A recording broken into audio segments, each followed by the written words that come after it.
Sa video ito, Cheers, cheers, cheers, cheers. masusubukan na natin ngayon ang sikat na chicken inasal at crispy fried chicken dito sa McManok. Medyo mahirap nung bibitawan kong salita ngayon ha, pero this is not a paid vlog ha. Pero gusto kong chicken niya. May dating may dating. Ako na magdi-decide mo.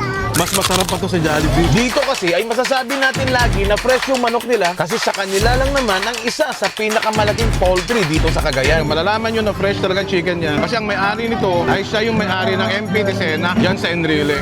So shout out, Mayor, baka naman. Mag-aamoy usok na tayo ngayon kasi for today's vlog, isa-satisfy na natin yung mga cravings natin sa mga inihaw-inihaw na yan dito sa McManok. Oh, cheers, cheers, cheers.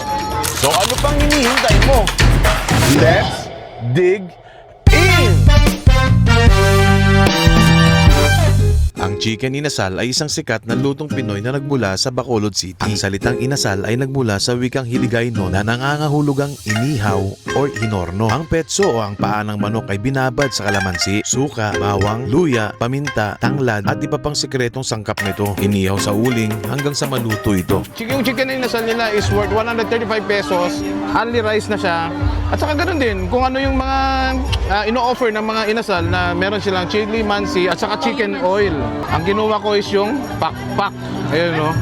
Oh my godness. Malaki siya, malaki din siya for 135 pesos. Sulit na lang. By the way guys, andito ako ngayon sa Taste and Trends Holiday Bazaar and Bancheto. Ayan, nag-order din ako ng 2-piece chicken nila. Ito yung worth 100 pesos. Kung gusto mo maging only rice, magdagdag ka lang ng additional 35 pesos, magiging only rice na siya. Pero in fairness dun sa mga chicken nila guys, tignan nyo naman, laki oh. Ayan oh. Ay, pansinin nyo dito guys oh. Juicy na siya oh. My God. So excited. Cheers, cheers, cheers, cheers. Ang unang mapapansin mo sa manok nila, super lambot, super tender. Makikita mo naman dito sa manok nila, hindi siya dry. Yun ang kagandahan talaga pag ganito. Ito kasi challenge talaga pagdating sa mga manok na grill. Minsan pagka na-overcook mo siya, nagiging dry. Pero this one guys, hindi.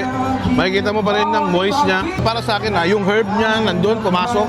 Na-marinate siya, perfectly seasoned, masarap. Sapa. Cheers, cheers, cheers. So, I hope you guys have a great time today. Makakasigurado kang presyo lagi yung manok nila kasi ang may-ari nito, McManok, ay ang mga desena ng Enrile. Fresh na fresh, the best. Very excited na ako na matikman itong fried chicken nila, di ba? Alam naman natin na fried chicken lover tayo guys. Ito na siya. Oh, cheers, cheers, cheers. Oh my God.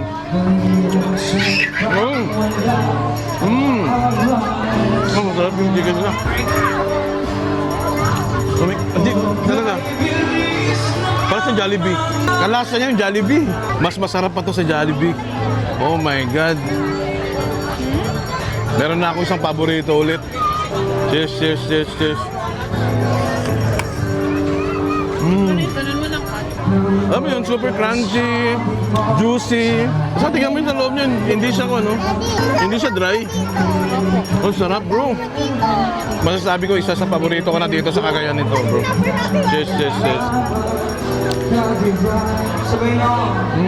How I wish naririnig yung lutong nito ngayon kasi despite sa dami ng crowd, sa ingay ng crowd bro, sana naririnig pa rin yung crunches nito.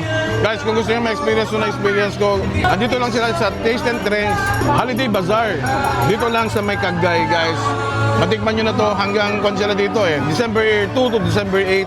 So meron pang oras guys, tikman nyo to, must try. So yun guys, hanapin nyo lang McManok. Dito lang sila sa gitna. Enjoy muna namin yung food namin. Thank you for watching. 3F Moto. Peace!